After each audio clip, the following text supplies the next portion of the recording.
সুপ্রিয় দর্শক সবাইকে আমন্ত্রণ জানাচ্ছি টক টু এক্সপার্ট অনলাইন লাইভে। আমাদের আজকে টক টু এক্সপার্ট অনলাইন লাইভে রিজুভা প্রেজেন্স আমার কথাতে আপনাদের সাথে হোস্ট হিসেবে থাকছে আমি ডক্টর মলি, এবং আমাদের সাথে আজকে যিনি গেস্ট হিসেবে থাকছেন তিনি আমাদের অত্যন্ত শ্রদ্ধেয়, অতি আকাঙ্ক্ষিত একজন, যিনি তার অভিজ্ঞতা এবং পার্সোনাল লাইফ, প্রফেশনাল লাইফ এবং একাডেমিক লাইফ সম্পর্কে অনেক কথাই আমাদের আজকের রিজুভা প্রেজেন্স আমার কথাতে শেয়ার করবেন। আমাদের সাথে আজকে গেস্ট হিসেবে থাকছেন জিনাত মেরাজ স্বপ্না ম্যাডাম। ডক্টর জিনাত মেরাজ স্বপ্নার কাছ থেকে আমরা আমার কথাতে তার মুখ থেকে শুনবো তার পার্সোনাল, প্রফেশনাল এবং একাডেমিক লাইফের অনেক অভিজ্ঞতার কথা, এবং সেই সাথে আমরা তার বিভিন্ন অভিজ্ঞতার আলোকে তার কাছ থেকে আমাদের আজকে এখনকার কারেন্ট প্র্যাকটিসে আমরা আসলে কি করছি ডার্মাটোলজি নিয়ে সেটাও শুনবো। আমরা আমাদের আজকের প্রোগ্রামটি এখনই শুরু করে দিচ্ছি, আর দেরি না করে ইনভাইট করছি ডক্টর জিনাত মিরাজ স্বপ্না ম্যাডামকে। থ্যাংক ইউ মলি, তোমাকে দেখে অনেক ভালো লাগছে। Thank you. কেমন আছেন ম্যাডাম? অনেক ভালো আছি, থ্যাংক ইউ সব তোমাকে এবং সব ভিউয়ার্সকে যারা আজকে আমাদেরকে দেখছে, থ্যাংক ইউ সো মাচ।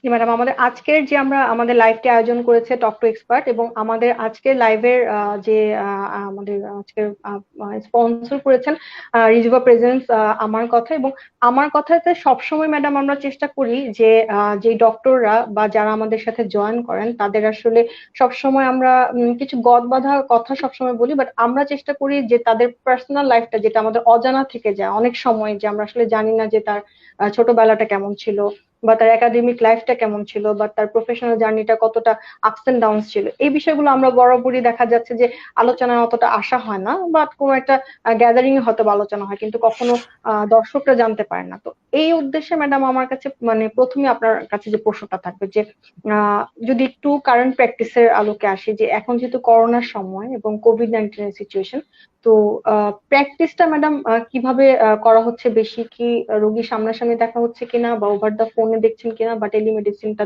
করছেন কিনা ম্যাডাম? হ্যাঁ, এখন তো একটা একটা অস্বাভাবিক সময়, করোনার সময়, এটার জন্য আমরা কেউ প্রিপেয়ার ছিলাম না। সো যখন শুরু হলো, শুরুর দিকে তো আমরা বুঝতেই পারি নাই কি করব। পরে আমরা চিন্তা করলাম, আমি চিন্তা করলাম বা আমরা সবাই চিন্তা করলাম যে আমরা কিভাবে পেশেন্টদের সার্ভিস দিতে পারি, বিকজ সবার তো করোনা হয়নি, কিছু মানুষের করোনা হয়েছে, বাকিরা সব অন্য বিভিন্ন রোগে ভুগছে, ওদের হেল্প দরকার, কিন্তু ওরা আসতেও পারছে না, আমরাও যেতে পারছি না। তারপর আমরা চিন্তা করলাম যে আমাদের সাবজেক্টের কথা নিয়ে চিন্তা করলাম যে আমাদের সাবজেক্টটা এমন একটা সাবজেক্ট যেটা ইটস ভেরি ভিজুয়াল, মানে আমরা দেখতে পাই। এটা একটা পুরোপুরি একটা এমন একটা অর্গান নিয়ে আমরা ডিল করি, স্কিন, ত্বক, যেটা আমাদের পুরো শরীরকে কভার করে রাখে, আমাদের একটা সবচেয়ে largest organ. And it's mostly, মানে কি বলবো, 95-98% আমরা ভিজিবল। তারপর আমরা যেটা শুরু করলাম ধীরে ধীরে, প্রথম মাস যাওয়ার পর যখন দেখলাম corona is here to stay, is not going away very soon, তখন আমরা শুরু করলাম টেলিমেডিসিন শুরু করলাম। টেলিমেডিসিনটা আমাদের হসপিটাল থেকেও হেল্প আমাদের করতে শুরু করলো ওরা। ওখানে ওখানে পেশেন্ট অ্যাপয়েন্টমেন্ট করে, ওরা ওখানে পেশেন্ট অ্যাপয়েন্টমেন্ট করলে ওরা আমাদের সঙ্গে ওরা কানেক্টেড করে দেয়। তারপর উই সি দ্য পেশেন্টস। ভালো করে না বুঝলে ওদেরকে বলি ছবি পাঠাতে, ছবিটা পাঠালে আমরা জুম করে দেখতে পারি। তারপর আমরা ট্রিটমেন্ট দিয়ে দিচ্ছি, অ্যান্ড দ্য ট্রিটমেন্ট যেটা দিচ্ছি ওইটা পেশেন্টরা পুরো প্রেসক্রিপশনটাই পেয়ে যাচ্ছে। সো আমরা মোটামুটি ডার্মাটোলজিস্টরা, আমরা যারা চর্মরোগ বিশেষজ্ঞ আছি, মোটামুটি আমরা ডিজিজেস গুলি হেল্প করতে পারছি। আর খুব ধীরে ধীরে আমরা আমাদের প্রসিজার্স গুলি শুরু করছি, যে এস্থেটিক, যে সৌন্দর্যীকরণ প্রসিজার্স বা কোনো ডার্মাটোলজিক্যাল ডিজিজের যে প্রসিজার্স গুলি আছে সেগুলি আমরা ধীরে ধীরে শুরু করছি। খুব বেশি উৎসাহ নিয়ে করছি না, খুব যাদের খুবই দরকার, কেউ কালকে বিদেশে চলে যাচ্ছে, ওর একটা স্কিন ট্যাগ আছে বা একটা ডিপিএন আছে, রিমুভ করতে হবে, ওকে হয়তো করে দিলাম। তাও অনেক কিছু প্রিপারেশন নিয়ে আমার ফুল প্রিপারেশন, পেশেন্টের ফুল প্রিপারেশন, পেশেন্টের করোনা পজিটিভ কি নেগেটিভ সবকিছু দেখে আমরা স্টার্ট করি।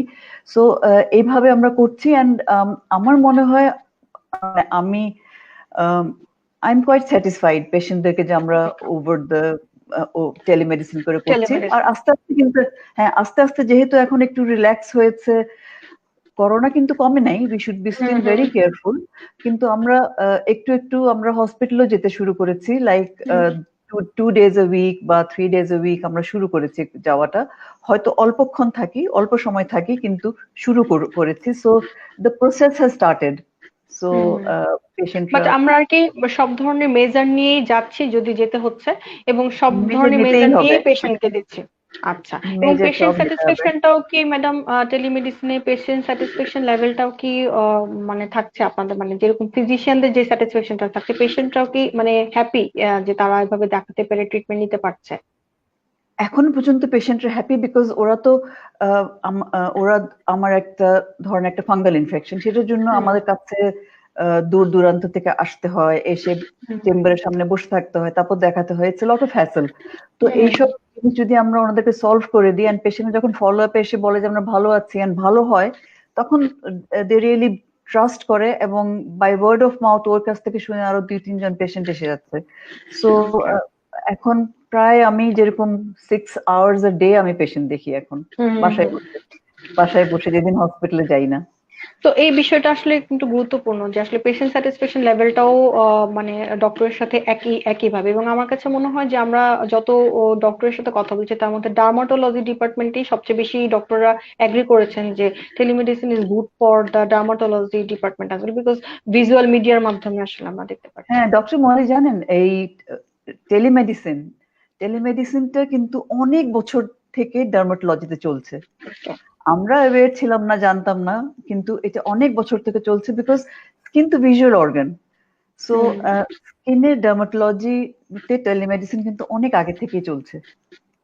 ওকে, মানে আমার পরবর্তী প্রশ্নটা আপনার কাছে থাকবে, যেহেতু আমরা আপনার প্র্যাকটিসটা সম্পর্কে একটা আইডিয়া নিলাম, যেটা আমাদের প্রফেশনাল লাইফের সাথে, যে আমরা ফার্স্টেই বলেছি দর্শকদেরকে যে আমার কথাতে আমরা আপনার আপনার কথা আজকে শুনবো। তো আমার পরবর্তী প্রশ্নটা হচ্ছে ম্যাডাম, ছোটবেলাটা আসলে কিরকম ছিল? সবারই আমাদের ভালো থাকে, বাট আমরা একটু জানতে চাবো যে ছোটবেলাটা আপনার কেমন কেটেছে, পরিবারের সাথে, বন্ধু বান্ধবের সাথে কিরকম ছিল, যদি আমাদের সাথে একটু শেয়ার করেন। Thank you so much. ছোটবেলার কথা মনে করতে গেলে তো অনেক কিছুই মনে আসে। আম, আমার ছোটবেলা কেটেছে ক্যান্টনমেন্ট ক্যান্টনমেন্ট থেকে। আমার মানে আমি আমার আব্বা আর্মিতে ছিলেন, উনি ডক্টর ছিলেন আর্মিতে। তো আব্বার প্রতি বছর, প্রতি 2-3 বছর পর পর আব্বার পোস্টিং হতো। সো আমরা সবসময় প্রিপেয়ার থাকতাম, whole family with trunks and all, আমাদের জিনিসপত্র এক জায়গা থেকে আরেক জায়গায় মুভ হতো। তো এটাতে একটা জিনিস হয়েছিল যে ডিফারেন্ট জায়গায় আমার ডিফারেন্ট ফ্রেন্ডস হতো। আবার আরেকটা জিনিস খুবই ইন্টারেস্টিং ছিল যে আব্বা যেহেতু আমরা একটা কনফাইন্ড অ্যাটমসফিয়ারে, একটা কনফাইন্ড ক্যান্টনমেন্ট, সবসময় একটু আলাদা থাকে। হুম হুম হুম। তো একটা আলাদা পরিবেশে আমরা মানুষ হয়েছি, একটু সবার থেকে একটু আলাদা, একটু দূরে। কিন্তু তারপরে বলবো যে আমাদের ওই ছোট পরিবেশে কিন্তু মানুষদের সঙ্গে ফ্রেন্ডশিপটাও বেশি হয়, আসা যাওয়াটাও বেশি থাকে। হুম হুম। সো ফ্রেন্ডশিপ ছোটবেলার অনেক ফ্রেন্ডস আছে, অনেক ফ্রেন্ডস ছিল। তো আব্বা যখন আর্মিতে ছিলেন, আম, তখন ইনিশিয়ালি আমরা শুরুতে আব্বা মানে আমরা ইস্ট পাকিস্তান বা বাংলাদেশে ছিলাম। হুম। তারপর আব্বার পোস্টিং পাকিস্তানে হয়, পাকিস্তানে বিভিন্ন জায়গা থেকে ঘুরে টুরে আবার আমরা আসি, সেকেন্ডলি আসি কুমিল্লায়, আবার আমরা পাকিস্তানে চলে যাই। মানে প্রতি 2-3 বছর পরে আসা যাওয়া হচ্ছিল আর কি, বিটুইন দুই ভাগে। তারপর যখন আমরা যখন শেষে আব্বা যখন আসলেন, পাকিস্তান থেকে যখন আমরা চলে আসলাম, তখন আব্বার পোস্টিং হয় রংপুরে। আব্বা আহ, এক- তখন তো মাত্র শুরু হচ্ছে সব সিএমএইচ হুম। গুলি, দূরে দূরে ছোট ছোট ক্যান্টনমেন্টস সিএমএইচ গুলি শুরু হচ্ছে, তখন আব্বা রংপুর সিএমএইচ এর সিও ছিলেন। তো আহ, আমার মানে সব রকমের একটা অভিজ্ঞতা, মানে যখন আমি মানে রংপুরে মিক্সড যাই, একটা ইয়ে ছিল, মানে এনভায়রনমেন্ট চেঞ্জের কারণে এক্সপিরিয়েন্সটা একটা মিক্স ছিল, এবং মিক্স। আগে থেকে প্রিপারেশনটা ওরকম ছিল যে চেঞ্জ হয়ে যাবে। সো ওভাবে করে আপনারা আপনারা ইয়ে করেছেন আর কি। আমরা হ্যাঁ ওইভাবে করে আমরা মানে সবার সঙ্গে মানে এটা একটা একটা একটা পার্ট অফ লাইফই হয়ে যায় সর্ট অফ, মানে আম, আর যে অন্যরকম লাইফ থাকে, এক জায়গায় থেকে যাব, সেরকম চিন্তা আসলে কোনো সময় করা হয়নি। আর আব্বা যেরকম ছিলেন, আমার বাবা ছোটবেলায় খুবই একজন ভীষণ স্ট্রিক্ট একটা মানুষ ছিলেন, অসম্ভব স্ট্রিক্ট মানুষ ছিলেন। আর আব্বার যেরকম লাইফ ছিল, আব্বা নিজে কিন্তু অনেক স্ট্রাগল করে মানুষ হয়েছেন, তারপর গ্রাম থেকে এসে উনি শহরে এসে পড়াশোনা করে তারপর উনি ওইসব হার্ডেলস অবস্টাকলস গুলিকে ওভারকাম করে উনি ঢাকা মেডিকেল কলেজে প্রথম 2-3টা ব্যাচের মধ্যে উনি ছিলেন। তারপর উনি ঢাকা মেডিকেল কলেজ থেকে পাশ করলেন। আর আমি যখন স্টুডেন্ট ছিলাম ঢাকা মেডিকেল কলেজের, তখন আব্বা কিন্তু ঢাকা মেডিকেল কলেজের ডাইরেক্টর ছিলেন। আচ্ছা, তো so that is a very interesting thing যে এই বিষয়টা আপনি ভেরি ওখানে হ্যাঁ ওকে। Very interesting. কিন্তু আমার সব ফ্রেন্ডসরা বলবে এখন যে আব্বা থাকাতে আমি এত স্ট্রিক্ট আব্বা ছিলেন যে আমাকে কোনো পিকনিক কোনো অনুষ্ঠান বা কিছুতে আমাকে অংশ নিতে দেওয়া হয়নি। ওকে। ছোটবেলায় কিন্তু করেছি, ছোটবেলায় আমি টমবয় ছিলাম, ছোটবেলায় আব্বাকে জিজ্ঞেস করতাম না। ছোট ক্যান্টনমেন্টে একটা ফাংশন হলো, ডিবেট হলো, কোনো ডান্স ড্রামা হলো, কিছু হলো, সবকিছুতে পার্ট নিয়ে নিতাম। আব্বা নাও করতে পারতেন না, বিকজ সমাজ ছোট ছিল, না করলে সবাই বলবে যে উনি মানা করছেন। পার্টিসিপেট করে লাস্টে ওনাকে বলতাম আব্বা আমি নিচ্ছি, হয়তো 2 দিন আগে বললাম। কিন্তু মেডিকেল কলেজে কোনোদিন পারিনি। মেডিকেল কলেজে আব্বা বেরই হতে দিত না, সারাদিন পড়তে হবে, আর no functions, no picnic, nothing. So ওইটা একটা জিনিস ছিল। আব্বা এত স্ট্রিক্ট ছিলেন যে বলার মতো না। কিন্তু আমার আম্মা বাট ছিলেন, বাট আমার আম্মা, ম্যাডাম ওই যে হ্যাঁ অন দা আদার হ্যান্ড আপনি বলছিলেন যে স্ট্রিক্ট ছিলেন এবং সেই সাথে উনি কিন্তু অনেক স্ট্রাগলও করেছেন যে একটা মানে রাইট, দেশের 1 নাম্বার গভর্নমেন্ট মেডিকেল কলেজে উনি উইথ দ্য টাইম বিং উনি ওখানে স্টুডেন্ট ছিলেন এবং উনি ওনার প্রফেশনাল জার্নিটা পার করে ওখানে ডিরেক্টরও ছিলেন। তো এই স্ট্রাগলিংটাকে উনি আসলে একটা পজিটিভ ভাইব দিয়ে আপনাদেরকে আসলে আপনাদের মধ্যে পজিটিভ ইনফ্লুয়েন্স ভাইব করেছে যে দিয়ে, প্লাস উনি কোনো সময় কিন্তু পার্থক্য করেন বিটুইন আমরা 3 বোন 1 ভাই। হুম, আমাদের 3জনকে মানে পড়াশোনা ছাড়া আমরা যেন আর কিছুই না করি, উনি ওইটাই মনে করতেন আর কি। ওরকম স্ট্রিক্ট ছিলেন। যতটুকু অন্য কিছু করার যেগুলো ইন্টারেস্ট আমার আমার ছিল, আমি খুব পছন্দ করতাম ছবি আঁকতে, খুব পছন্দ করতাম বাগান করতে, খুব পছন্দ করতাম এমব্রয়ডারি করতে, মানে আমার এইসব অনেক শখ ছিল। কিন্তু আমি পেন্টিং করব সেটা আব্বা চিন্তাও করতে পারতো না। তা আমার মা ছিলেন আমাদেরকে আহ, এইসব ব্যাপারে অনেক ইন্সপিরেশন দিতেন। আমার মা একজন খুবই গ্রেসফুল, খুবই সফিস্টিকেটেড, খুবই কি বলবো, রিয়েল লিটারেট। ওনার কোনো ডিগ্রি নাই, কিন্তু যখন উনি একদম ছোট ছিলেন, 10 বছরের ছিলেন, তখন উনি ইন্ডিয়াতে বাচ্চাদের ম্যাগাজিনে লিখতেন, ওখানে ছাপা হতো। হুম, হুম, তারপর থেকে উনি কাজী নজরুল ইসলামের যে সওগাতে লিখতেন, তারপর বেগম পত্রিকা সবসময় উনি রেগুলার হুম, লিখতেন। ইভেন আই থিঙ্ক 10-15 বছর আগে পর্যন্ত উনি লিখেছেন। এখন বয়স হয়ে গেছে, এখন পারে না, কিন্তু অনেক পজিটিভ, এখন অনেক একটা পজিটিভ মানুষ।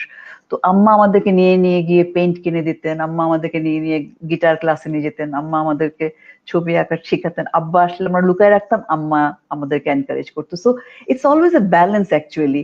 একটা হুম। মানে আমরা যদি এখন ইফ ইউ লুক ব্যাক, তুমি যদি এখন দেখো, পেরেন্টসদের মধ্যে একজনকে স্ট্রিক্ট হতে হয়, আরেকজনকে একটু ছাড় দিতে হয়। সামহাও একটা ব্যালেন্স রিচ করে ওরা ওইভাবে, যে আমরা যেভাবে আমরা মানুষ হয়ে উঠি আর কি, ব্যালেন্স ভাবে, বা পথ ছাড়া না হই বা পথ এবং থেকে এটা খুবই সরে না হই। গুরুত্বপূর্ণ বিষয়টা আসলে দুইজনই স্ট্রিক্ট হয়ে গেলে যেমন কিছুটা আবার নেগেটিভিটি চলে আসে ছেলে মেয়েদের মধ্যে, নেগেটিভিটি তারা চলে আসে, সবসময় একটা রাইট ভয় রাইট। ভয় পেয়ে যায় বন্ধুত্বটা থেকে আসলে। আবার হুম দুইজনই হুম খুব ছাড় দিয়ে ফেললেও তারা হয়তোবা এটাকে এটাকেও নেগেটিভলি নেয় যে না সে আসলে সবই মনে হয় করতে হুম, পারবে। তো একটা রাইট। ব্যালেন্সটা আসলে খুবই গুরুত্বপূর্ণ একটা এবং শুধু শুধু ব্যালেন্সটা বাবা খুব দরকার। আহ শুধু বাবা মার ক্ষেত্রে না, মানে সব ক্ষেত্রে মনে হয় ম্যাডাম যে একটা ব্যালেন্সটা আসলে ভেরি খুবই ইম্পর্টেন্ট। গুরুত্বপূর্ণ।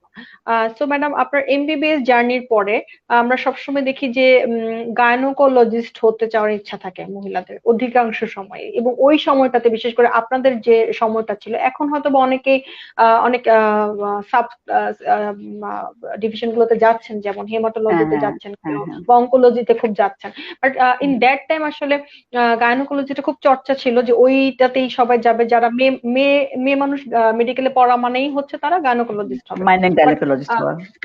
হ্যাঁ, তো আপনার ক্ষেত্রে ম্যাডাম এই জিনিসটা কিভাবে আসলো মাথার মধ্যে যে আমি আসলে ডার্মাটোলজিস্ট হবো, বা এই জিনিসটা চিন্তা ভাবনাটা কিভাবে হলো?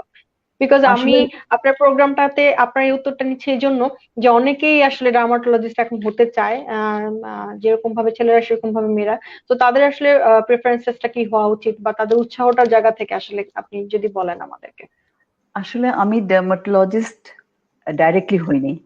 প্রথমে আমার আমাদের সময় আমাদের প্রত্যেকটা ফ্রেন্ড কিন্তু যারা মহিলা ছিল সবাই কিন্তু হুম, গাইনিতে গেছে, হ্যাঁ।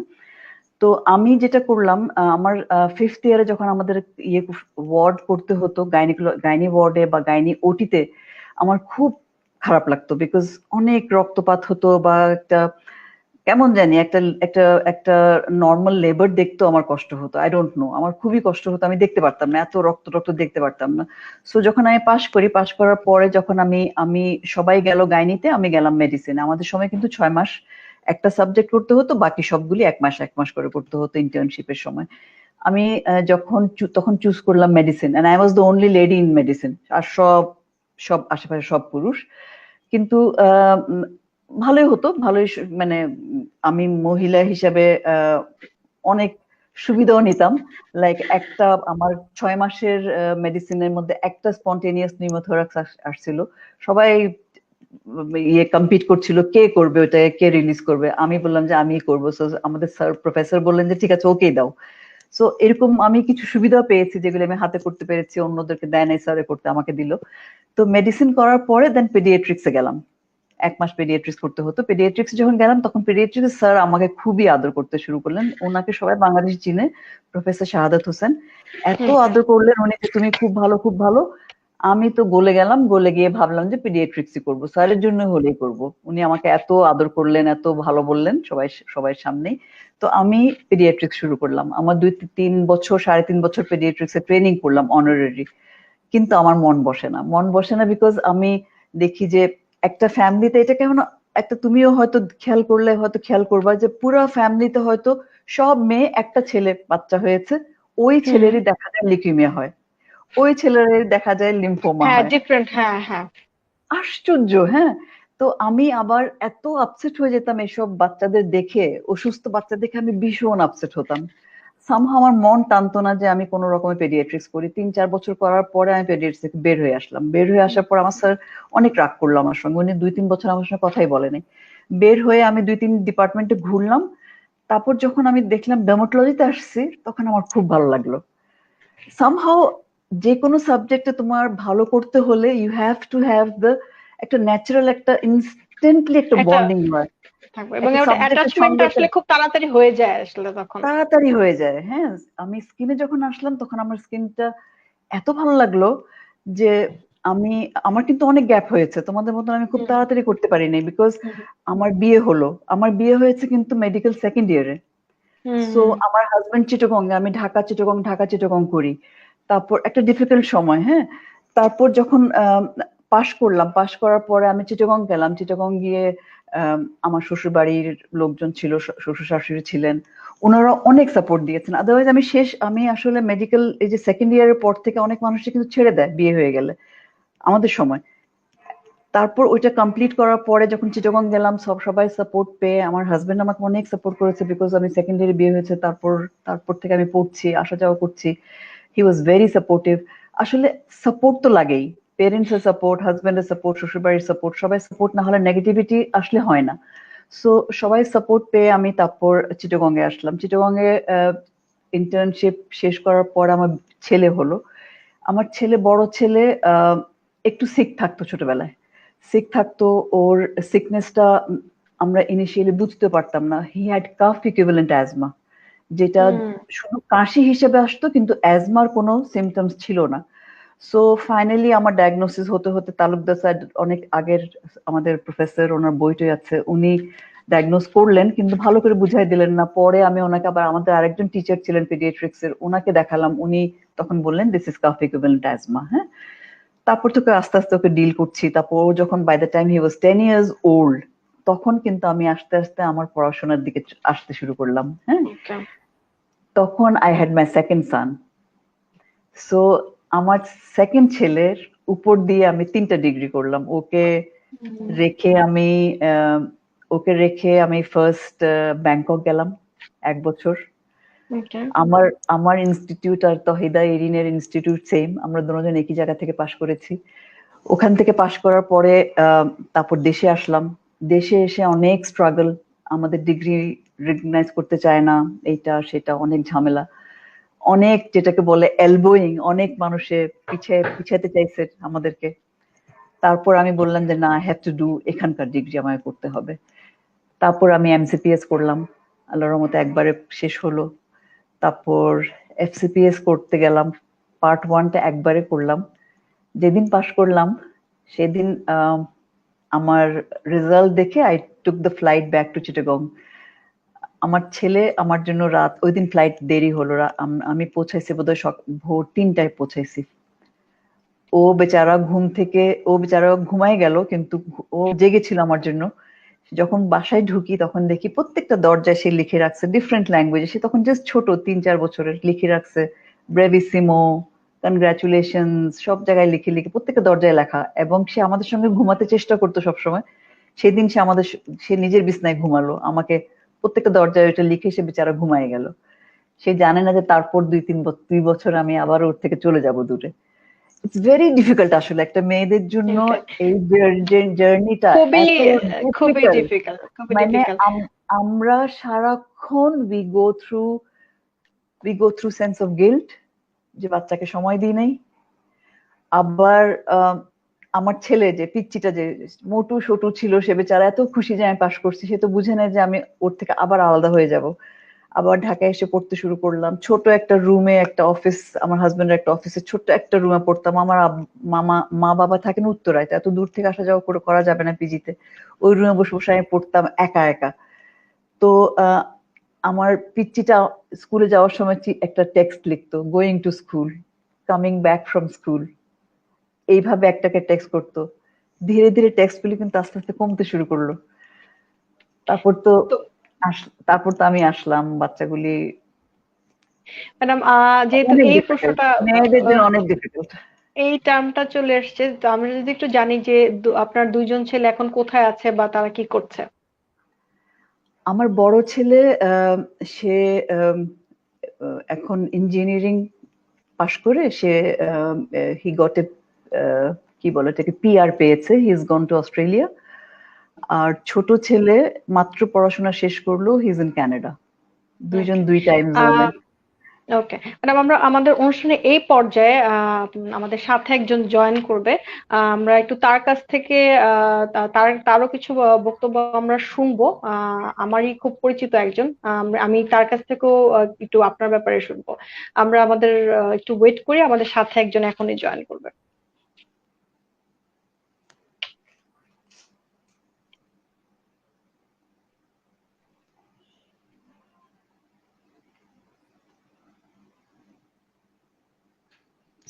Assalamualaikum. Oh, wow. Sahil, how are you? I'm good. আহ আপনাদের কি অবস্থা? আপনারা কেমন আছেন? ডক্টর মলি আর মা কেমন আছো? I'm So, good. Good, Sahil, it Appu. was a total surprise for your mother that I know, everyone know, except your mother knows that you gonna come to this show. So, G madam, আপনার ফিলিংসটা কিরকম? আপনি ওর সম্পর্কে বলছিলেন I যে ওর উপর দিয়ে আমার 3টা ডিগ্রি হয়েছে। I am so grateful to him, I am so grateful to him, I don't know. আর মানে আমার তো মেয়ে নাই, but he is my son, he is my daughter, he is my friend, he is my partner in crime. আমি কি বলবো Sahel, thank you so much. না না, এইসব কথা শুনে um, it sounds very good, মানে এরকম তো কখনো শুনিনি আগে, so it was very good. আর কখনো না, শুনো নাই মানে? থ্যাংক ইউ, একসাথে শুনিনি আর কি। আর thank you for everything, our for being biggest supporter. So okay.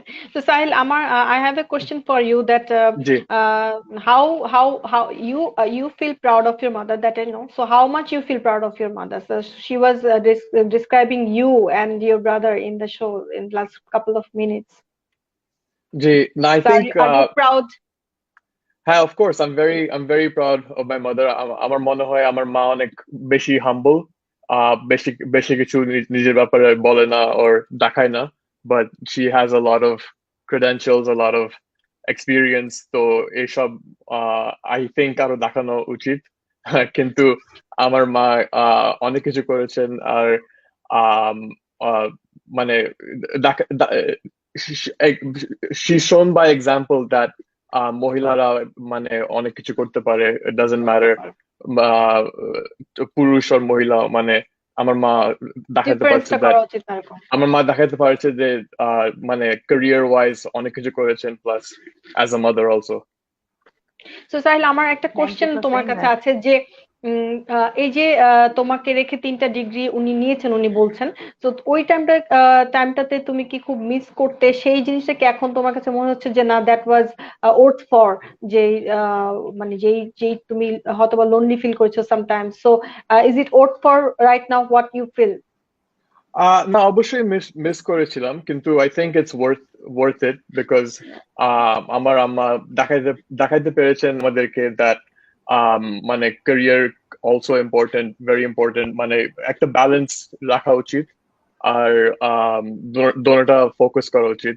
So আমার মা দেখাইছেন যে মানে ক্যারিয়ার অলসো ইম্পর্টেন্ট, সবকিছু সবকিছু রেখে মানে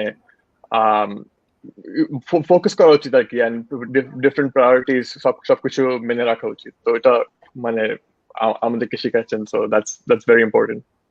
দ্যাটস ভেরি ইম্পর্টেন্ট। তো সাহিল, তোমাকে অনেক অনেক ধন্যবাদ আমাদের সাথে এতক্ষণ ধরে লাইভে থাকার জন্য এবং আমাদের সাথে এখন জয়েন করার জন্য, এবং তোমার ব্যাপারে কথা হচ্ছিল, so that was A totally surprise for madam, যে তুমি জয়েন করবে আমাদের সাথে, সাহেল, এটা আমরা সবাই জানতাম। সাহেলের তো বার্থডে ম্যাডাম আপনার মাসে। কিছু আচ্ছা, সাহেল, ওকে, তো ম্যাডাম হ্যাপি আপনি কিছু হ্যাপি বলতে চান বার্থডে। আপনার ছেলেকে? I miss him so much, I miss him so much. এই করোনা দিন কবে শেষ হবে, কবে ওকে দেখবো, কবে ছেলেদেরকে দেখবো, আই ডোন্ট নো। না, ইনশাল্লাহ সব শেষ হয়ে যাবে, আর এই করোনার সময় সবাইকে কেয়ারফুল থাকা উচিত। সো ওকে, তো সাহিল, তোমাকে অনেক ধন্যবাদ আমাদের সাথে জয়েন করার জন্য। আমরা সোসুন হয়তো বা ম্যাডামের সাথে আবার কোনো শো করলে আবার আমরা সবাই একসাথে আবার আড্ডা দিব। সো আমরা আজকে তোমার কাছ থেকে এখানে বিদায় নিচ্ছি, ঠিক আছে? জি, ইনশাল্লাহ। থ্যাংক ইউ ডক্টর ওকে, মলি। ওকে, আর ওকে, খুদা থ্যাংক ইউ। হাফেজ মা। খুদা ওকে। হাফেজ জান। ওকে। খুদা হাফেজ জান।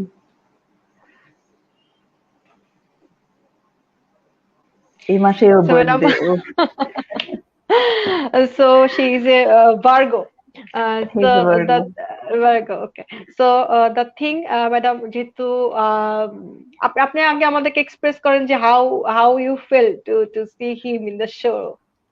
এটা এটা তো মানে I can't thank you enough. আর একটা জিনিস কি, মানে they had been very difficult times in my life. Okay. 4-5 বছর আগে I was very sick. Mhm. তখন আমার 2 ছেলে আমার পাশে ছিল। ও কানাডা থেকে এসে আমাকে রান্না করে করে খাওয়াইছে সে। তো দুইজন দুই রকম করে আমাকে সাপোর্ট করতো। মানে আই আই মানে আমি বলতে পারবো না, মানে আই এম খুবই খারাপ সময়ের মধ্যে, মানে my husband, my 2 sons, if they were not there maybe I wouldn't be alive today. খুবই খারাপ সময় গেছিল। And তো এবং আপনার সম্পর্কে তারা কিন্তু খুব সুন্দর করে বলেছে যে that is a balance of life you maintained always, and তারাও কিন্তু I don't know uh Molly, আমরা যে এত গিলটি ফিল করি। আই নো দ্যাট টু আমরা মাচ। কাজ করি, কিন্তু আমরা এত গিলটি করি। I miss the days that আমি ওদেরকে দেখি নাই। বড় ছেলের সময় তো আমি প্র্যাকটিস করতাম না, বা আমি পোস্ট গ্রাজুয়েশনও করতে যাই না, because he use to be sick. ওর সময় তো আমি সবই করলাম। আর ওই যে ওই দিনগুলো তো আর আসবে না।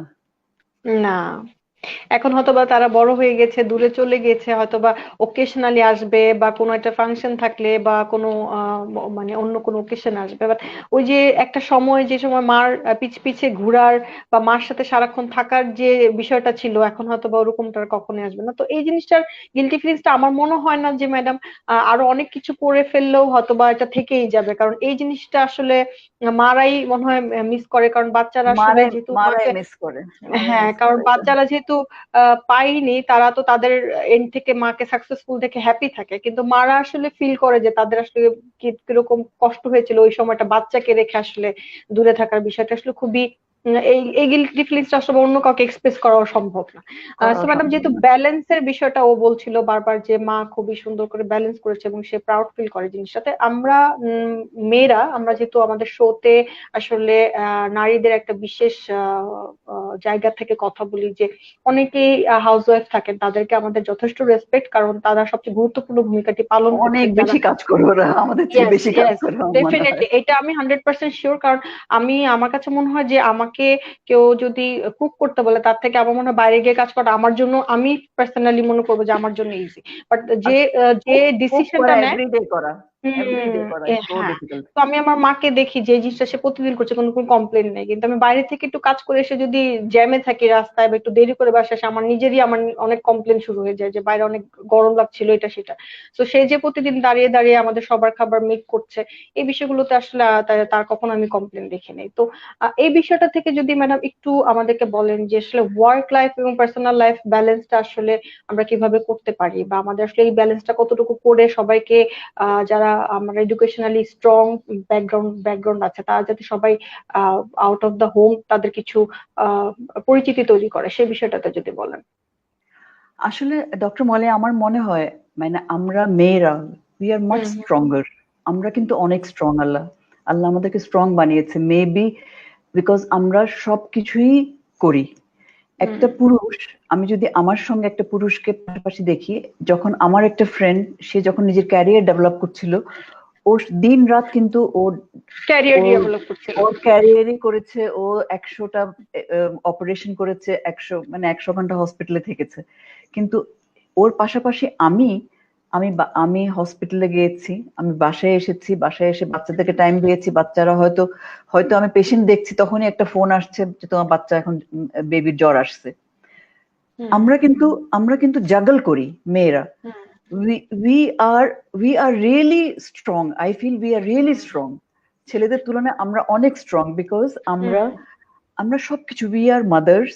আমরা ওদেরকে জন্ম দিই, কষ্টটা আমাদের হয়। আমরা এখন চেষ্টা করছি আমাদের নিজের একটা আইডেন্টিটি তৈরি করতে, যেটা আগে আমার মারা হয়তো করতো না। ওরা একটা ছায়ার মধ্যে থেকে গেছে, নিজেরটা একটু একটু করে প্রকাশ করছে কিন্তু বেশি পারে নাই। আমরা এখন আমরা এখন পুরোপুরি অ্যাজ একটা পুরুষের মতন ইকুয়ালি কাজ করতে আসতেছি। ফিজিক্যাল ওয়ার্ক মানে কি, এখন মহিলারা আর্মিতে যাচ্ছে, মহিলা নেভিতে যাচ্ছে, মহিলা এয়ারফোর্সে যাচ্ছে। Yes. আমরা তো ডাক্তারিতে আছেই না। তারপর আমরা একটা বাচ্চাকে আমরা গাইড করছি, পড়াচ্ছি, ও টিচার ঠিক করছি, ওকে টেনিস খেলাতে নিয়ে যাচ্ছি, সুইমিং এ নিয়ে যাচ্ছি, এগুলি সব হচ্ছে কিনা খেয়াল রাখছি। হুম। ইচ এন্ড এভরিথিং অফ একটা বাচ্চা। প্লাস এবং একটা মেয়ে। বাচ্চাদের ফার্স্ট কমপ্লেনটা থাকে মাকে করে, সে মানে কোনো কিছুর অসুবিধা হলে কিন্তু একদম সে মাকে ফার্স্টে নক করে, কখনো কিন্তু মা। বাবাকে না। এটা একটা কমন সহজাত প্রবৃত্তি বলা যায় তাদের, যে যে হ্যাঁ, নেচারালি বিকজ আসলে এটা এটা হয়ে এটা আসছে। এটা ন্যাচারালি আল্লাহ দিয়েছে ওরকম, আমরাই ওদেরকে বেশি দেখি।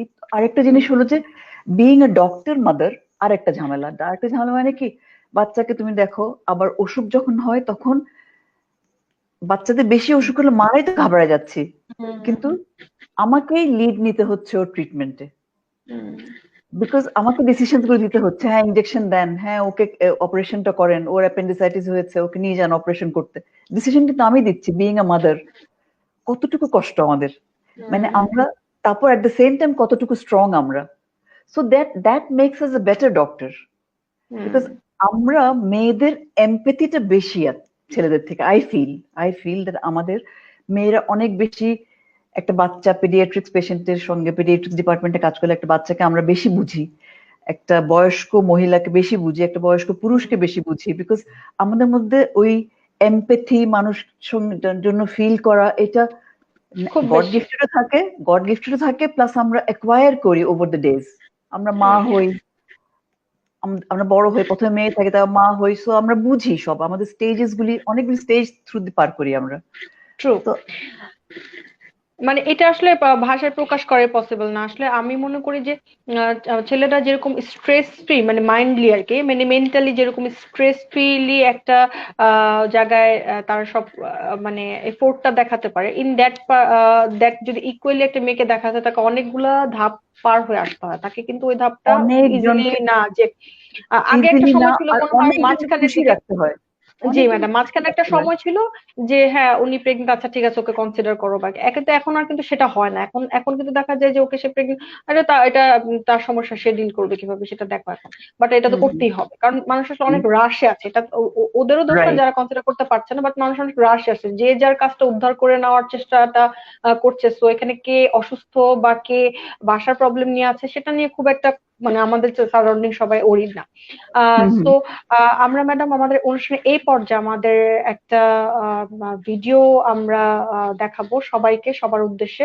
তো ভিডিওটি আমি বলবো টক এক্সপার্ট লাইভে যিনি আমাদের অনুষ্ঠানটি পরিচালনা করে দিচ্ছেন, তাকে ভিডিওটি আমাদের সাথে শেয়ার করার জন্য।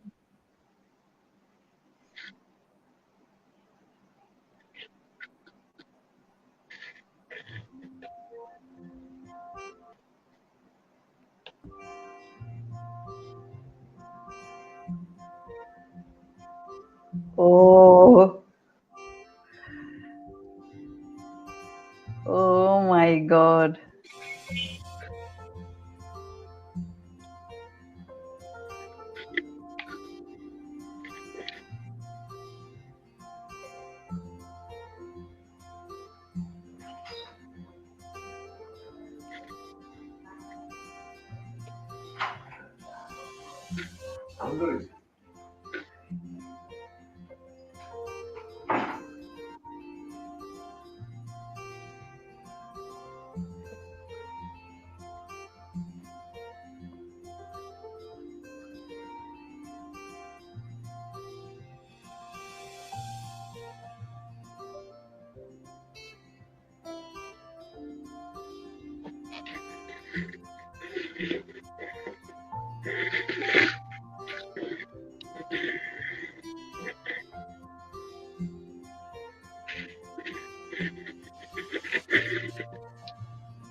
Thank you so much. This was this is another big surprise. Thank you so much. So madam আমরা অনেকগুলো ছবি এখানে দেখলাম। সো আমাদের আজকের যে প্রোগ্রামটি আমার কথাতে আসলে সাধারণত আমরা সবসময় কথা বলি ওই মানে প্রফেশনাল যিনি আছেন তার পার্সোনাল লাইফটা অনেক সময় শেয়ার করতে বলি অনেক সময়, কারণ আসলে অনেকেই অনেক কিছু জানেন না যে তার কতটুকু স্ট্রাগল করে আসলে এই পর্যন্ত আসতে হয়েছে, বা আপনার স্ট্রাগলটা আসলে অনেক সময় অজানা থাকে অনেকের। আমরা আসলে বাইরের দৃশ্যটা খুব একটা দেখি, ব্যাকের দৃশ্যটা খুব একটা দেখি না। সো আমাদের আজকের যে প্রোগ্রামের আমাদের যে আয়োজক ডক্টর ইরিন ম্যাডামের সম্পর্কে আমি একটু বলবো যে ইরিন ম্যাডামের সাথে আমার সম্পর্ক তো সেই সেরকম যে আসলে ছোট বোনের মতো উনি আমাকে সবসময় দেখেন। আহ আপনার সাথে ম্যাডাম ইরিন আপুর সম্পর্ক সম্পর্কে যদি আমাদের সাথে একটু শেয়ার করেন, বিকজ তার এই সমস্ত এভি গুলোর সবকিছুর আয়োজক সে। তো তার ব্যাপারে যদি আমাদেরকে একটু বলেন। ডক্টর এরিন বা ও আমার ছোট বোন এরিনকে আমি আই হ্যাভ অলওয়েজ, আমিও তো অনেক দেখছি অনেক দিন ধরে, যখন থেকে সে পাশ করে আসলো তারপর থেকে she is been on the front একদম। She is such a positive person, she is doing so well, এত ভালো করছে। প্লাস আমি ওর অনেক শোজ দেখি আর ওর অনেকগুলি কথা আমার এত ভালো লাগে, বিকজ আমি অ্যাজ এ স্কিন স্পেশালিস্ট আমি যদি সবসময় পেশেন্টদেরকে বলি আপনার ত্বকটা কেমনে ভালো রাখবেন, কি করবেন না করবেন, এগুলি শুধু বললে কিন্তু আমাদের হবে না। হ্যাঁ, এরিনের সঙ্গে এই জিনিসটা, আমি এরিনের এই কথাটা আমার এত পছন্দ হয়, বিকজ আমিও আমার পেশেন্টদেরকে সবসময় বলি দ্যাট ও যেরকম বলে যে আপনার লাইফস্টাইল চেঞ্জ করতে হবে, ও সবসময় এই মেসেজটা দেয় লাইফস্টাইল চেঞ্জ করতে হবে, আপনার ওজন কম রাখতে হবে, আপনাকে এক্সারসাইজ করতে হবে, আপনার খাওয়া দাওয়া ঠিক করতে হবে, না হয় আপনার স্কিন ভালো থাকবে না। বিকজ আমরা স্কিন ভালো থাকা ইজ নট অনলি আমি মুখে কি মাখছি বা কি ওষুধ লাগাচ্ছি বা কি করছি প্রসিজিয়ার, হ্যাঁ, এটা কিন্তু ভিতর থেকে আসে। আর এটার উপরে এরিন অনেক এমফেসাইজ করে। আমার এই জিনিসটা আমার এরিনের খুবই পছন্দ, বিকজ আমি অ্যাজ এ ডার্মাটোলজিস্ট আমি সবসময় চেষ্টা করি সবাইকে বলতে that it's a whole package. আপনার স্কিনটা তখনই গ্লো করবে যখন আপনি ঠিক মতন চলবেন, খাবেন, চলবেন, হ্যাঁ, এক্সারসাইজ করবেন। মানে ইনার বিউটিটাকে আসলে গ্লো করে আমাদের external beauty, most of the time এটাই হয়।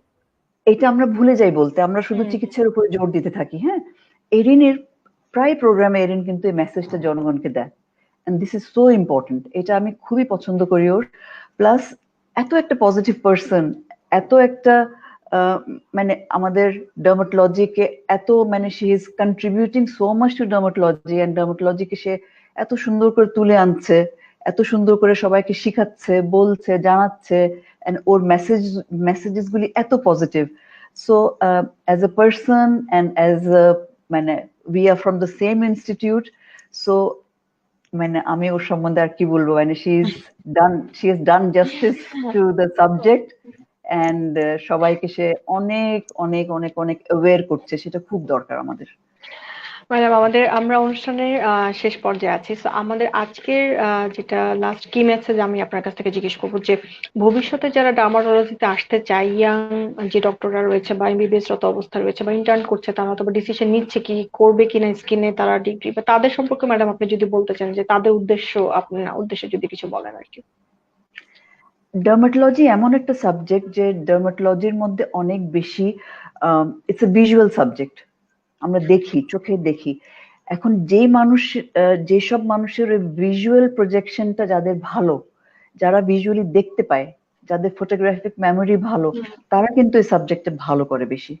বিকজ ইটস লাইক আমি আমি একজন অ্যামেচার আর্টিস্ট, আমি ঘরে বসে বসে ছবি আঁকি, কিন্তু আমি দেখি যখন আমি একটা পেশেন্টের মুখে বোটক্স দিচ্ছি বা কোনো একটা ফিলার দিচ্ছি, তখন আমি এক্স্যাক্টলি বুঝতে পারি যে কিভাবে আমার ওই সেন্সটা এখানে আমার কাজে লাগে। মানে ইউ নিড টু হ্যাভ, মানে চোখের চোখের দেখাটা একটা, যে মানুষ ক্যারিয়ার করবে ওর কিন্তু এটা থাকতে হবে। আর আমরা ডার্মাটোলজিস্ট যারা হই, আমরা যেগুলি পড়াশোনা করার সময় যেগুলি শিখি, hard core dermatology, Markle cell carcinoma শিখি, আমরা পোরোমা শিখি, আমরা কত রকমের ক্যান্সার শিখি, কত রকমের স্কিন ক্যান্সার, মেলানোমাস শিখি, মাইকোসিস ফাঙ্গারিস শিখি, সেগুলি রিয়েল লাইফে কিন্তু কম আসে। সেগুলি রিয়েল লাইফে হঠাৎ করে একটা আমরা পাচ্ছি, কিন্তু ডেইলি যেগুলি পাচ্ছি সেগুলিকে যেন আমরা ডিল করতে পারি, সেগুলিকে যেন আমরা সামলাতে পারি। প্লাস আমাদের যে আমাদের কালিগসদের যে একটা ভুল ধারণা আছে যে আমাদের ডার্মাটোলজিস্ট মাইনে আমরা দুইটা মলম, একটা স্টিরয়েড আর একটা অ্যান্টিফাঙ্গাল দিয়ে সারা জীবন চালাবো। অর সামবডি, আমার একটা ফ্রেন্ড ওই দিন এসে আমাকে বলছে, হে ডার্মাটোলজিস্ট তোমার কাছে কখন আসো বোটক্স করতে? তো এরকম করে আমাদেরকে ছোট করে দেখার কিছু নেই, আমাদের সাবজেক্টটা অনেক বিশাল। আর আমাদেরকে মানে আমরা এস্থেটিক্স করি, আমরা হার্ড কোর ডার্মাটোলজি করি। আর ডার্মাটোলজির ম্যানিফেস্টেশনস কিন্তু 70% manifestations of internal disease.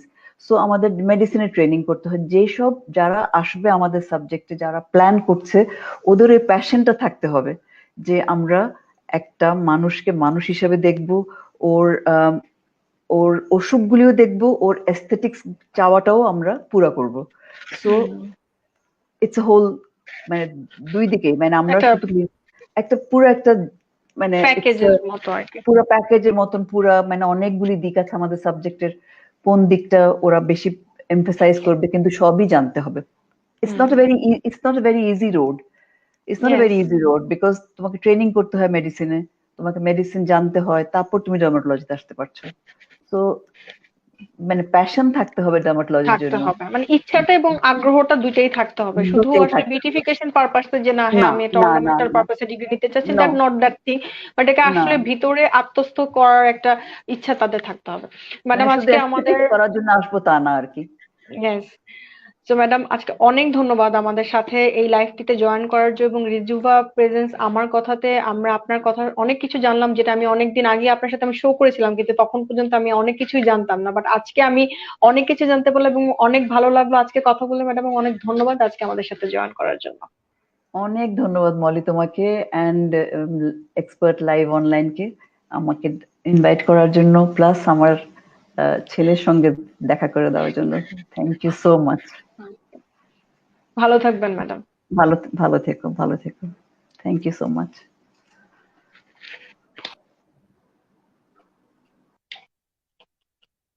Deer viewers, talk expert online লাইভে আমাদের আজকের প্রোগ্রামের গেস্ট ছিলেন ডক্টর জিনাত মেরাজ স্বপ্না ম্যাডাম। তার কাছ থেকে আমরা রিভিউয়ার প্রেজেন্স আমার কথাতে তার অনেক কথাই জানতে পারলাম। আশা করি দর্শক আপনারা তার পার্সোনাল লাইফ, প্রফেশনাল লাইফ এবং একাডেমিক লাইফ থেকে অনেক ধরনের এক্সপিরিয়েন্স শেয়ার করার মাধ্যমে অনেক কিছুই জানতে পারলেন। আবারও আমাদের নেক্সট পর্বে আমরা অন্য একজন গেস্টের কাছ থেকে তার সম্পর্কে অনেক কিছু জানবো। ততদিন পর্যন্ত অপেক্ষায় থাকুন, সুস্থ থাকুন এবং অবশ্যই ভালো থাকুন।